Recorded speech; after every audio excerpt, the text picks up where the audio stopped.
Os estudos sobre a variação linguística, em termos de ciência, acontecem no final da década de 60, mais especificamente com a publicação do livro Fundamentos Empíricos para a Teoria da Mudança Linguística, que é uma obra que foi escrita por Labov, Van Hise e Herzog.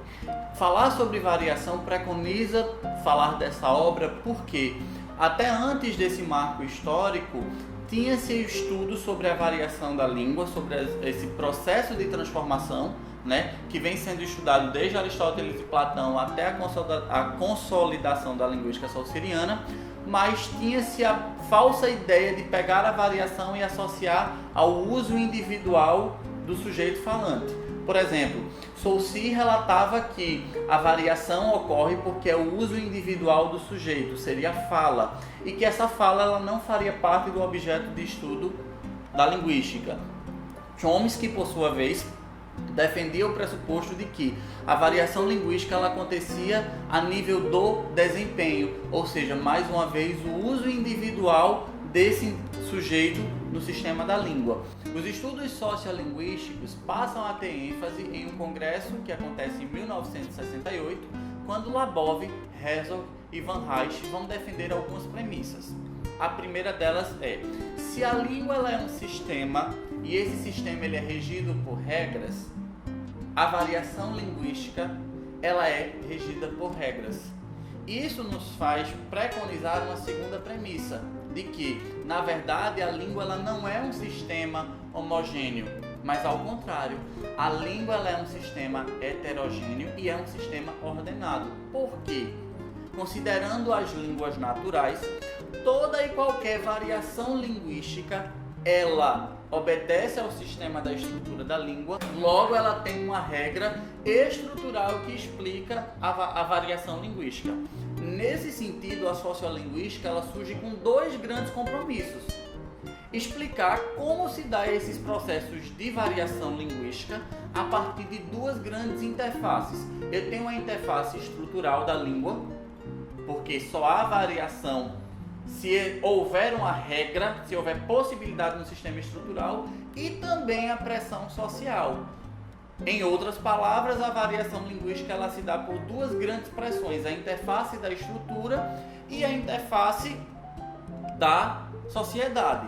Dentro desse elo, nós temos, na verdade, três grandes tipos de variação linguística, que é a variação diatópica, ou seja, mais de uma possibilidade de nomear o mesmo objeto em uma região. Nós temos a variação diafásica, que se dá a partir da situação comunicativa, e também a diastrática, que é decorrente do perfil socioeconômico. Em outras palavras, a variação nada mais é do que uma das infinitas possibilidades que é permitida pelo sistema da língua de nomear o mesmo objeto. Quando nós temos, por exemplo, macaxeira e aipim, que é uma variação diatópica, certo? É uma variação de região.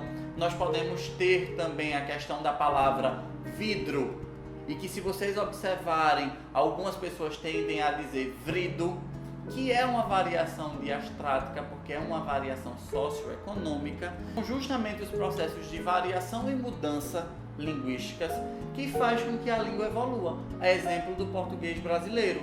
E se vocês observarem na história da língua portuguesa, vai ter o processo de variação a partir do latim vulgar, principalmente no final do século XII, que é quando Roma perde o seu poderio econômico.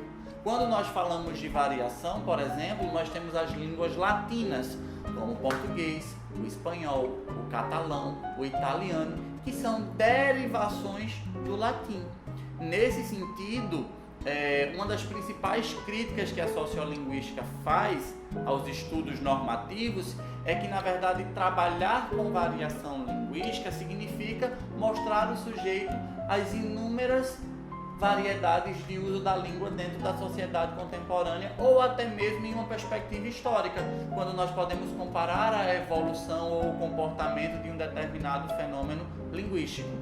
É importante frisar que os processos de variação linguística, eles ocorrem primeiramente nos níveis fonético e fonológico, ou seja, na questão da articulação e da produção de sentido do som, e depois parte para o nível morfológico, que é a própria escrita, alterando a questão sintática e também o valor semântico. Se nós pegarmos, por exemplo, o vocábulo, a palavra selinho, nós tínhamos que nos últimos 15 anos, selinho significava um selo pequeno que era colado na carta. Não é isso? Hoje o valor semântico do selinho e sintático também é outro. É um beijo curto, um pequeno toque entre os lábios. O que isso mostra, na verdade, é que estudar a variação linguística significa compreender como a língua se comporta nos mais diversos estratos sociais e nos mais variados recortes temporais. É por isso que nós temos em sociolinguística os estudos sincrônicos e os estudos diacrônicos. Ou seja, eu quero saber como a língua se comporta agora, mas eu quero saber como esse mesmo padrão, essa mesma variante se comportava ao longo das gerações. É por isso que nós temos os conceitos de variação linguística como um processo que acontece no presente e continua. Nós temos a mudança linguística que se dá quando uma variante passa a ser utilizada mais que a outra. Por exemplo, nós temos nos pronomes pessoais, no caso reto, a evolução ao longo dos séculos de vossa mercê até você. Então isso é um processo de mudança linguística.